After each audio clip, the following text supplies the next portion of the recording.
As we're navigating this physical world, there are going to be things that we want and things that we don't want. But if we don't want something in our experience, it's important that we take away its only power. And its only power is our attention and our focus. However, what often happens is we give the most focus to the things that we don't want. So actually think about that for a second. Think about the area of your life right now that is not working, the area of your life right now that is giving you the most stress and the most worry. And ask yourself, in a percentage, how much of my day do I spend thinking about this thing? And I guarantee you it's over 50% of your day is spent thinking on the thing that stresses you out, that you're worried about, that you don't want to have in your life. And if we want to dissolve something from our experience, we have to dissolve it from our consciousness.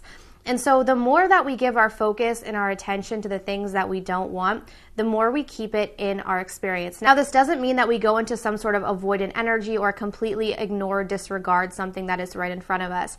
But what we do is we learn to handle the issue or handle the concern, and then make sure that we're taking our focus away from it as often as we can. So it's sort of like we give it our attention for a temporary period of time to be able to do whatever we need to do to resolve it in our own way.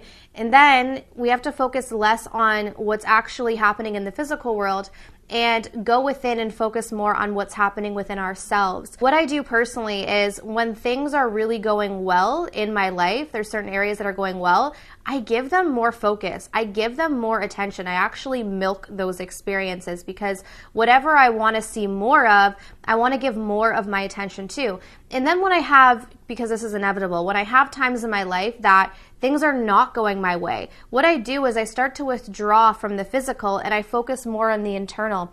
And instead of being super specific, I just focus on how I want to feel, right? So if the physical world is generating a negative emotion, then what I do is I slightly take my attention away from that temporarily and I get in tune with how do I want to feel, right? Whether it's I want to feel more free, I want to feel more peaceful, I want to feel more light.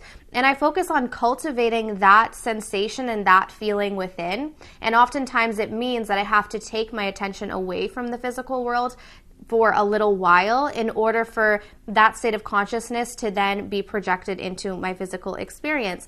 And if you can learn to do this, you can become a master manifester, because one of the things that stops us from manifesting the things that we want in life is we keep giving so much attention and focus on the things that we don't want. So we're consciously trying to create this new reality, but we're giving all of our attention to what is. So what happens is we have a positive and a negative, and when you put those two together, they just cancel themselves out, so you get no results. And I see this time and time again where people are asking, why am I not seeing any change?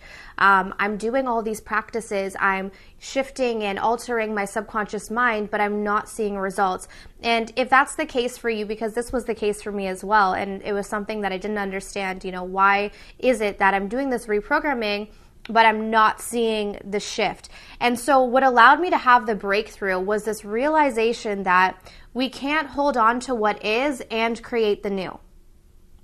We can't hold on to what is and create the new. So we have to be willing to drop the old, which means taking it out of our state of consciousness. If you think about how manifestation works, it first begins with a thought and an emotion and a generation of almost a picture in the mind of what it is that you want. And it's hardening that into a fact within yourself, within your state of consciousness, right? Once it's a hardened fact, once it's a belief, it is then manifested.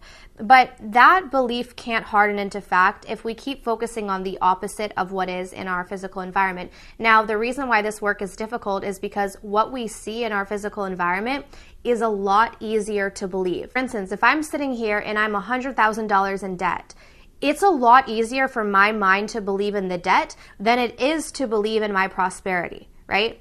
So the shift happens when we subtly take our attention away from what is, which is really difficult because what is has so much momentum, but we have to slow that momentum down. And what helps to do this is to realize that this is a vibrational experience. I've said this before, but nothing is personal. It's vibrational. And what allows us to detach from what is to not make it personal. When we make it personal, we get emotional. When we detach from that, we realize that it's all vibrational. So if I have something in my experience that I don't want, it's because I am somehow repelling it. So it has nothing to do with me. It has nothing to do with my worthiness. It has to do with my energy. And when you can let go of that personalization, it's not about you. If you're not getting what you want in life, it's not about you. It's not about your worthiness. It's not about whether you're good enough or not. It has to do with your energy. And many of us are not taught this. We're not taught this in school. We're not taught this growing up. And we don't even realize what we're doing with our energy on a daily basis. And so this is why this work is so profound. This is exactly what I teach in these videos that I make on YouTube, in the online courses, every single online course that I've created, and the Divine Program, which is the one-on-one coaching program. This is all of the stuff I teach. It's energy dynamics. None of this is personal. So if there's something in your life right now that isn't working, take away its only power, which is your attention. So I hope this video today could be helpful for you guys. If it was, be sure to give me a thumbs up. Go down below, subscribe, hit the bell to get my notifications, and I'll see you guys soon. Take care.